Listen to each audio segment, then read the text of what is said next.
everyone, welcome back to the Book Cave with me, Jenny. So today I have my June book wrap up, and I don't have a whole lot necessarily in this wrap up because I did do quite a few books that are for either vlogs that have already been out or vlogs that will be coming out. But yeah, this is everything I read in June, and I'm going to pass you back to the past me to learn what I read. So I saw that Jenny Han was coming out with the graphic novel version of her To All the Boys I've Loved Before trilogy. Right now, I believe only this one is out, and because it's been a while since I've read the books, I do kind of like vaguely remember a lot of the stuff. But the one thing I'm not positive about is where this book actually ended. And so I'm not sure with how this graphic novel ended. Is there going to be like a second one to adapt the first book and it's going to be two for each book? Or, I'm not sure how exactly that's going to work because I was pretty sure that like this ended, I believe, right after Christmas or right on Christmas. Okay, it actually ends on Christmas Day. And if I remember correctly, the novel did go past that. So, yeah, I did feel like this was a good adaptation. I feel like some of the stuff that was taken out, it did make it accessible for a younger audience. However, I do feel like one character that we're missing, I do feel like that would actually have been kind of fun to see in this. And I do feel like we're missing a little bit of Laura Jean's development that we had in the book as well. But overall, for being a shorter adaptation and something that is definitely supposed to be YA, and I feel like this one, they tried to make it more appropriate for a younger YA audience. If you've read the book, the original story, like I do feel like it's still appropriate for YA, but this one I would say, 13, 14 maybe would be okay with it. However, the book, I would say probably closer to 16. I just feel like there are certain things in there that are a little heavier or, more for more mature teenagers. And this one, I think, kind of split the line, like I said, very well. However, I will be looking forward to see what they do with the rest of them. And yeah, I might actually go back and at least skim through the novels and just kind of see, if I can remind myself, because like I said, I really am curious about the ending of this. But yeah, if you liked the book, or if you've liked Jenny Han's writing before, if you like kind of young adult love stories, I feel like you would probably like this, as long as you like graphic novels. Hunchback by Seiyuu Ichikawa was a very interesting book. So it follows a 40-ish year old woman who has a muscular issue to where her spine has twisted and it is crushing one of her lungs, and she is wheelchair bound as well as mostly ventilator bound, and it follows her in her day-to-day life and how she cares for herself, what she has to rely on others to do. And then she is also a writer of explicit stories online, as well as apparently writing articles about places to pick people up for, dates and other things. And it just follows her through her everyday life and her kind of like wanting to be normal and what she sees normal as. And yeah, I found this very, very interesting. There was one passage where she was talking about books, because in order for her to physically read an actual book and not an ebook or anything, it's very hard for her. It puts a lot of strain on her back, and it's very hard for her to keep the book open and everything due to her muscular issues. And she kind of goes through, how dare you take it for granted that you can hold the book open and turn the pages and be able to actually see the words. And yeah, that was just a very interesting perspective. And yeah, and she did bring up as well, and I'm not sure if this is true, but apparently when there were recorded books for the visually impaired, there had been some sort of protest against it, and so that had been pushed back. Like I said, I'm not entirely sure if that is an actual thing that happened or if it was kind of like a narrative device, but yeah.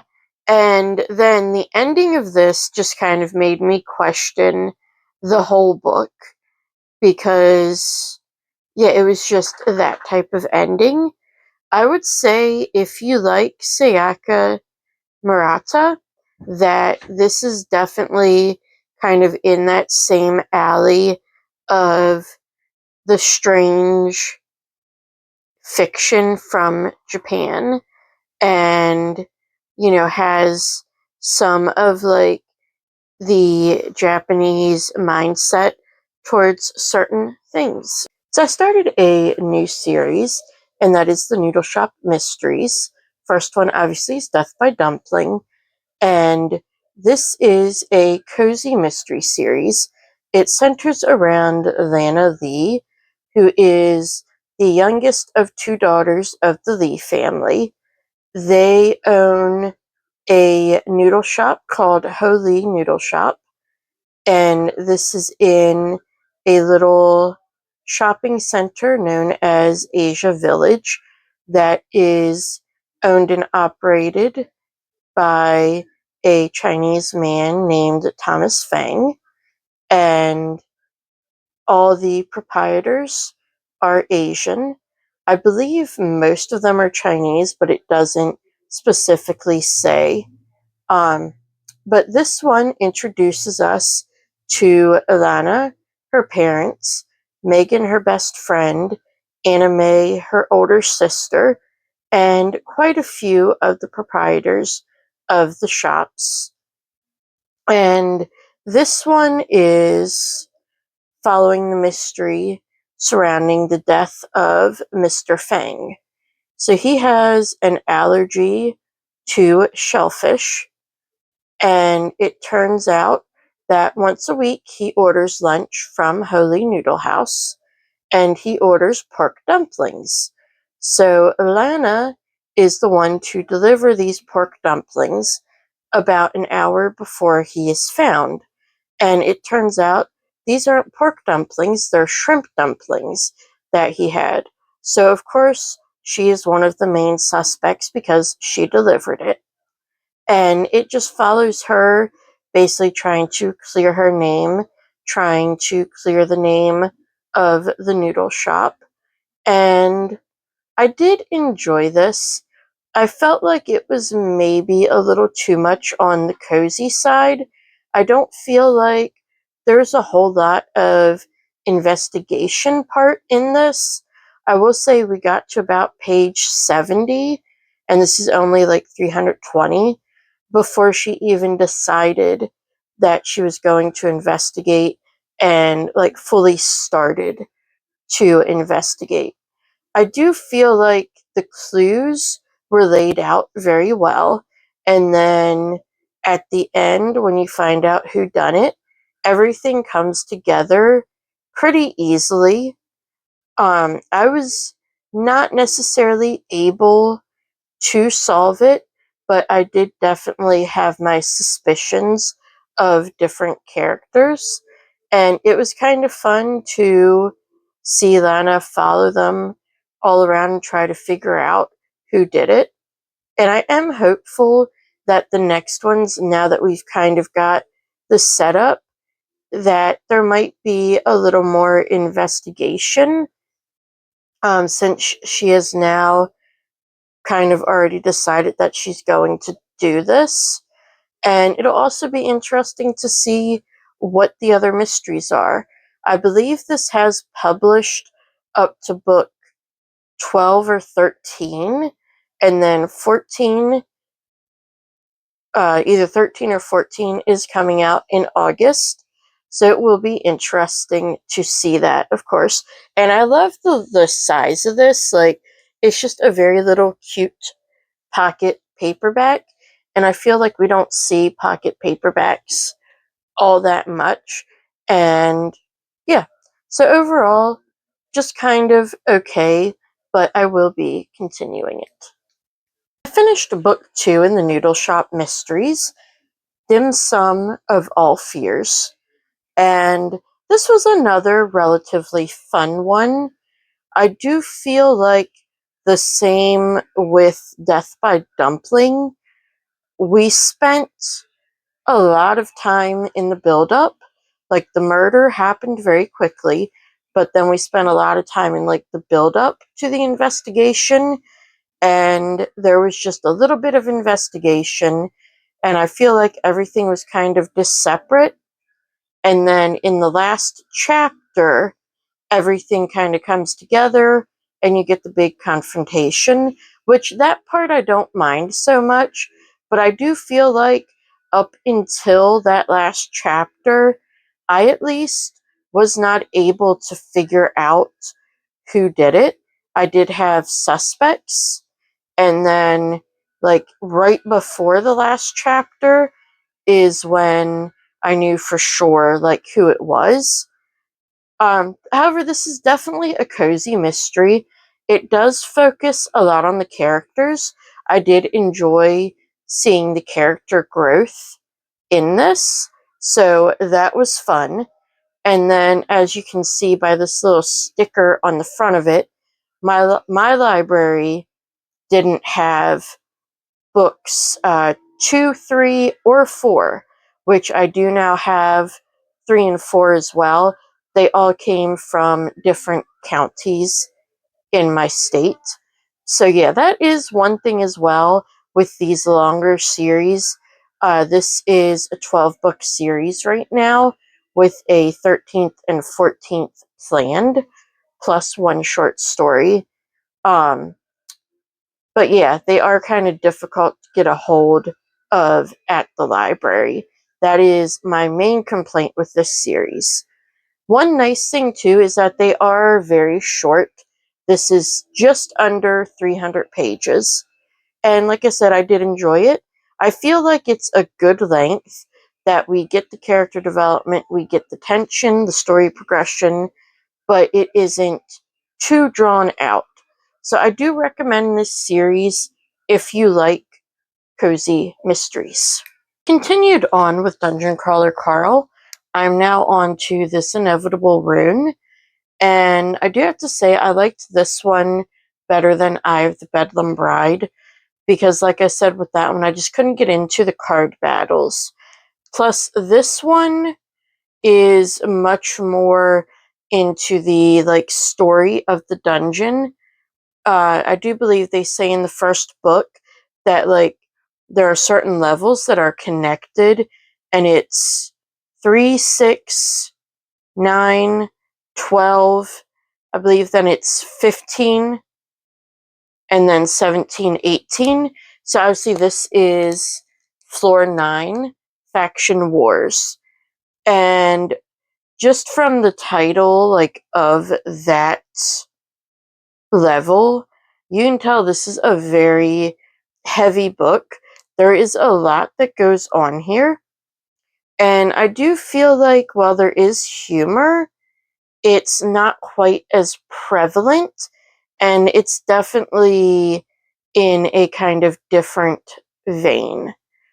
But yeah, obviously I really enjoy this series, and I do have to say, with the ending of this, I am so mad that when I got this from the library, this came in 2 weeks after Parade of Horribles. And of course, the Parade of Horribles had a bunch of holds on it, so I didn't have time to read this and that. So now I have to wait for a Parade of Horribles yet again. And as I've been saying with the other ones as well, it is worth it to get the actual physical versions, because the backstage at the Pineapple Cabaret stuff is like, holy cow, what is going on here? I want to know. I want like a whole story about that. And I'm really hoping that this series continues with them making it super deep into the dungeon. And yeah, that's all I can really say about that. But yeah, if you like the series, continue it. If you haven't read it, I would say it's definitely not for everybody, but I did really enjoy it after thinking that it would just be an okay series. And yeah, I've obviously been reading through these quite quickly. Don't let how long these are put you off of it. They're very quick reads. So yeah, like I said, super excited to continue on.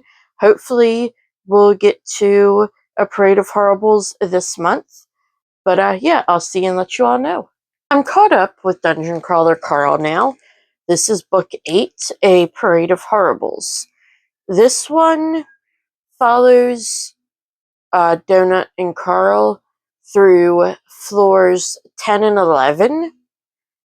And I have to say, I was a little disappointed in this book, because we have a lot of revelations, but I feel like those revelations are kind of out of left field, that there could have been some stronger foreshadowing in the previous books about certain things, at least. And I also do feel that, like, outside of Carl and Donut, I feel like a lot of the relationships, be they, romantic or platonic, just feel a little forced. There are some that have been long established that feel at least semi natural, but yeah, there's a few that just feel forced. And although I am still enjoying this, and I definitely do want to finish the series, I'm not sure what exactly I'm going to think of the ending. I will say the very ending of this, with Carl and Donut, in the very ending right before they go down to floor 12, that part I did not see coming, and that part I like. That part I feel like kind of fits with the narrative we've had throughout this whole series of the kind of like craziness. I did also feel like, again, this floor was a little boring, and there wasn't a whole lot going on with the actual like battle part of the floor. So that one was a little disappointing as well. This could have been shorter, I do feel like. This is one of the shorter books so far. The last couple have been about 800 pages. This is just below 700. It's like 688, I believe. So it is slightly shorter. It does still read very, very fast. All of these have read very, very fast.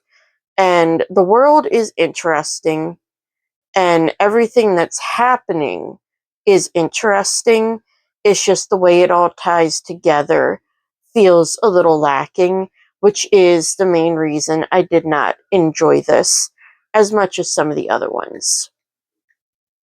I made it to book 2 in the Magnolia Parks universe, which obviously is Daisy Hates. And I will say I did like this a little bit more than Magnolia. Um, I feel like there was more plot outside of just the romance and the toxicity in this one. And there's a lot more with Daisy and her relationship with Julian, her brother. And that just added a lot to the story. We did still have a lot of relationship drama, just like within Magnolia, and we had some very toxic relationships. But honestly, just like Magnolia, this was kind of like a very entertaining soap opera, just with kind of a Sopranos plot thrown in there. And yeah, that's all I really want to say about this, because I do feel like just knowing the whole thing in the Magnolia book that they're basically all socialites, and it's this really interconnected group of people, and they just have these very complicated relationships with each other. And I feel like that's kind of all you really need to know about this. And then obviously, with me saying like it had the Sopranos plot line, there is a little bit of a criminal underworld thing in here.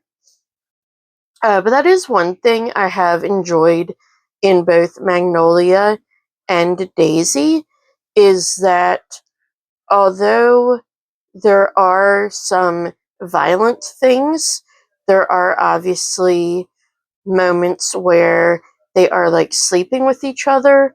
It's not fully explicit. It's more like, okay, person A punched person B, and person C pulled person A away, and person D checked on person B. It's just kind of like stated like that. And the same way, like with any of the romantic scenes, are more kind of fade to black. And it's more about like, this is what I was thinking. And it's not described in a whole lot of detail like in some other ones. It's more about getting into whatever character's point of view you're in, learning more about them. And that is one thing I can say about this, is these characters you do know a lot about. And I do like the fact that none of them are completely bad. None of them are completely good. And although, to be quite honest, I don't like any of the characters in here, like, I feel like they are all either bad people or they are just idiots when it comes to certain things. Like, one thing I'd say is I hated Romeo in this. Like, from about halfway through when we got a lot more of him, I just, yeah. But even he did have his good parts. I hesitate to say good. You'll understand why if you've read this, when you read this, why I say, I hesitate to say they're good. But yeah, I am definitely kind of enjoying this as a sort of soap opera, what will they do next sort of book. And I feel like you have to go into it knowing that these characters are toxic, are frustrating, and then you can just kind of enjoy the ride and enjoy seeing them at least try to change. That is one thing I did enjoy about this, is that the characters do try to change. And that's part of why they get frustrating at the beginning, because it's so obvious to you reading it that they are toxic, but they don't realize it.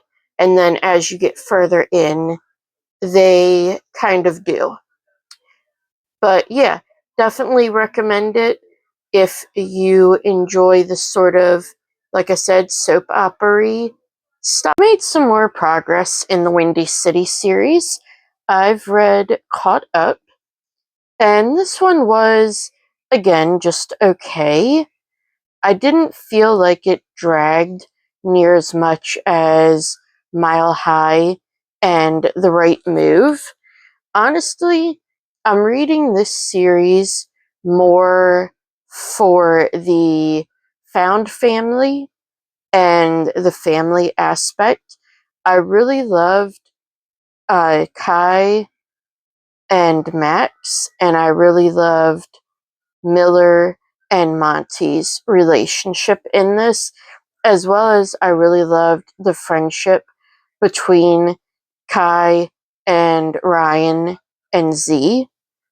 And I loved seeing Miller as well become friends with Indy and Stevie and Kennedy.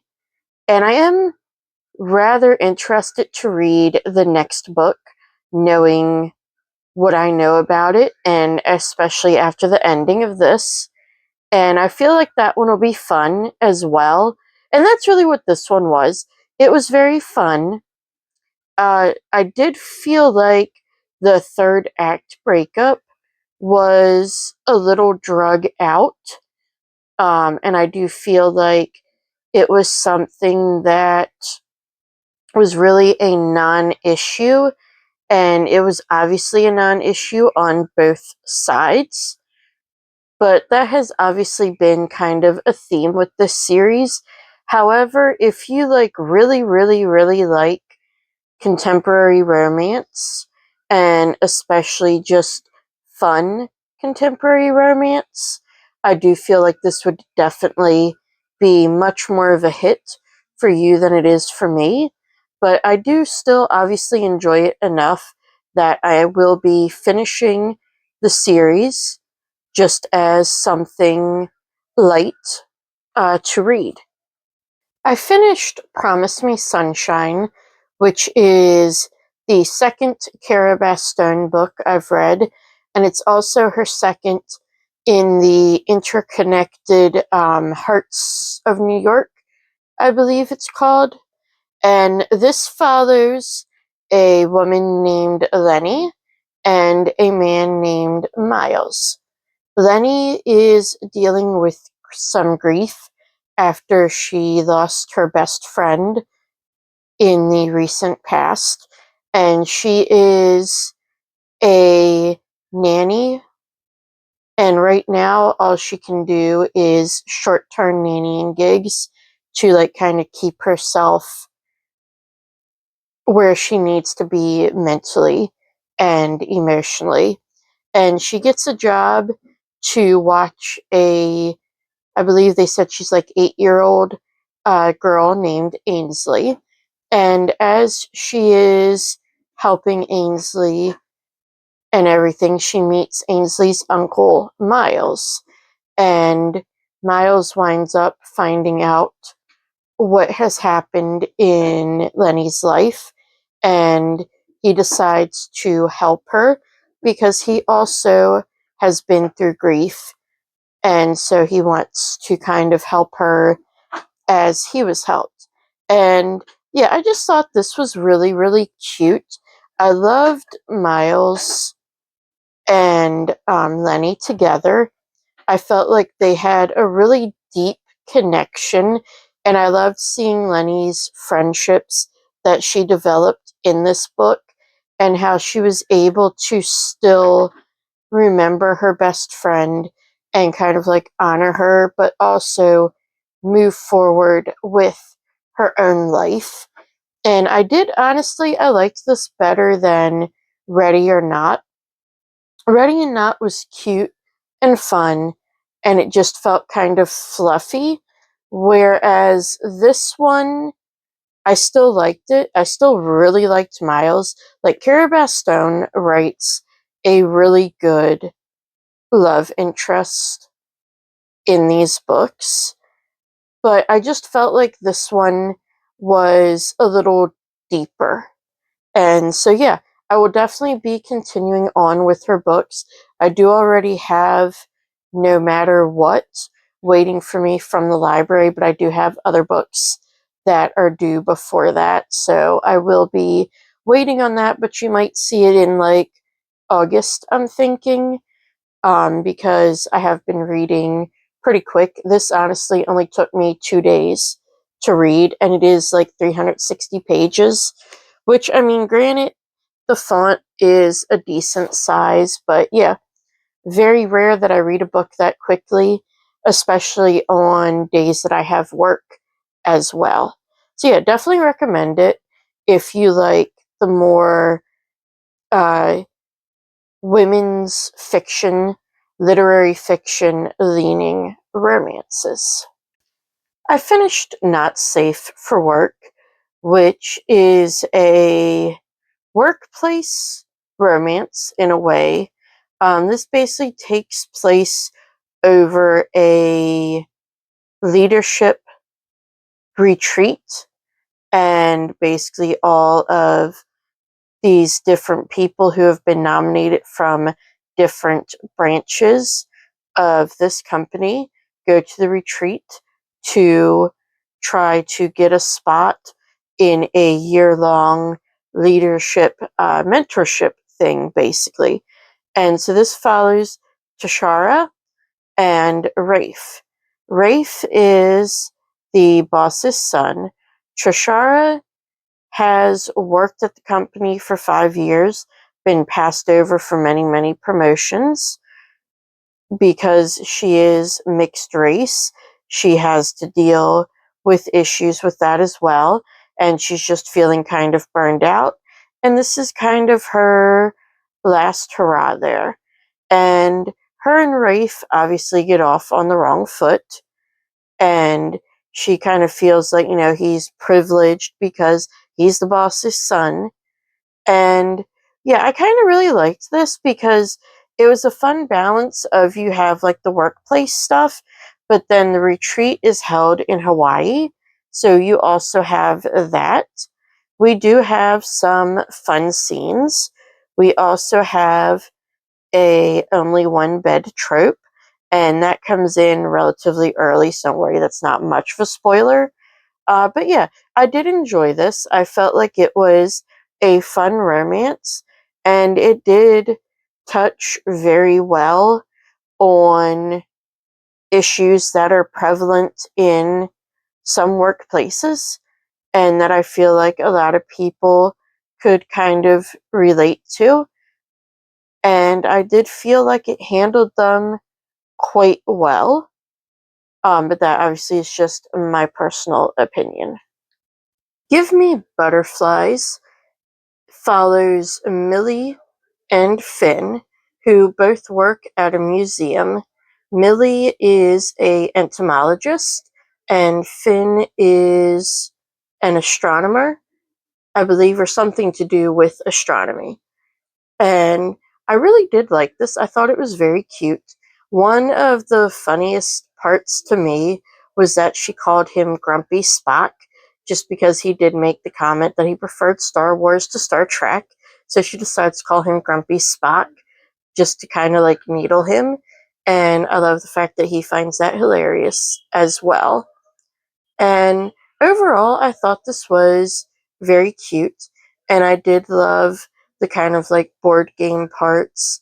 And Finn has his two nieces. And I love the way that he interacts with them, and the way that Millie interacts with them, and the way her parents interact with them. It just all comes together and becomes a very sweet story. And I do feel like the relationship and the characters in this were very well developed, especially for something that is just kind of a cute little rom-com. And I have actually already started the second book in this, which follows Millie's younger sister, Fable, and I am excited to see how that one goes because I do feel like it'll have a little bit of a different spin than this one. No Place Like You is the sequel to Give Me Butterflies, and this follows Millie's younger sister, Fable, and a man from their hometown, Theo. And Theo has been friends with the Oakes family basically since he moved to to town. They live really close to the Oakes family, and Fable is the youngest of the three sisters, and she has kind of hit a rough patch in her life in this book. She just doesn't really know what she wants to do. She has quit quite a few things and is just feeling kind of aimless. And then we have Theo, who has just come home after a relatively long time away, and he is a veterinarian. And the veterinarian who owns the practice he works at is thinking about retiring and selling the practice. And Theo really wants to buy it, but because he had moved away, the retiring veterinarian doesn't know about selling it to him because is he going to stay? He does intend to stay, but just due to his past, um, Arthur, the retiring veterinarian, has some hesitancy. And so this hatches a plan between Theo and Fable. And yeah, obviously, this is a fake dating book, so you can kind of imagine where that went. I did think this was honestly really, really cute, and I did feel like at least some of it was relatively realistic. I can understand why Theo went with the fake dating thing, and I do like that he originally was just like, you know what, never mind, let's not do it. I'm going to tell Arthur the truth. And yeah, this was one that I didn't mind that setup so much. And I really did like both Theo and Fable as characters. I felt like they were realistically flawed and nothing was like overplayed or anything. And I am looking forward to the final book in this series about the oldest sister, Tessa. I listened to my second John Scalzi book, and this was the Kaiju Preservation Society. And this was really, really fun. We follow a man named Jamie Gray, who is kind of down on his luck during the pandemic. We open up with he is getting called into the boss's office at work, and he doesn't think anything of it because he's due for his review and he has some ideas. And so he tries to pitch these ideas, and he's told, you know what, hey, we don't want you in the position you're in now, but we can make you a food delivery person because it's basically a competitor for things like Grubhub and so on and so forth. And so they offer him to be a delivery driver. He refuses, of course, at first, but this is, like I said, right before the pandemic hits, and that's kind of what his ideas were based on. He said, this is going to start, this is what we can do to try to be like relevant. And so then the pandemic starts, and he has to deal with that, as well as some other things that have happened within this company. And one of the people he delivers food to is somebody he knew from college. And he says, hey, I've got a lead for a job. Here's a card. Give them a call. See if you're interested. And one thing that really made me laugh is throughout the whole book, his job is described as lifting things. Because that's basically, he was hired to help move things around. We'll put it that way. He does wind up doing more than that. But this is narrated by Will Wheaton, and just the way he goes, I lift things, made me laugh just about every time. I don't know why it was so funny. But yeah, and this follows basically an alternate Earth that is Kaiju Earth, hence the name Kaiju Preservation Society. And yeah, I just really liked this. The setting was described so vividly, and it was so creepy. And then I loved hearing about the kaijus, and we don't get a whole lot of the science behind them, but we do get kind of like a layperson's science behind it, that this does this very simply.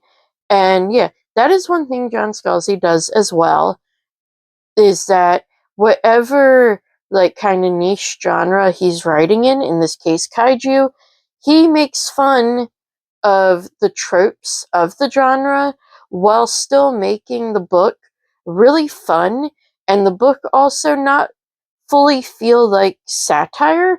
It just feels like, he's kind of like, haha, look at what they put in the movies, what they put in the shows. Isn't it kind of stupid? But yet, look, it might actually work, sort of thing. I really enjoyed that in Red Shirts as well. So that's everything I read in June. As always, thank you for joining me. And if you like this video, don't forget to hit like and subscribe. That way you'll be notified every time I post a new video. And of course, feel free to leave any comments below with if you've read any of these books. If you did, what you thought of them. Do you plan to read any of these books? I always love to hear from you all in the comments. And I will see you next time in the book cave.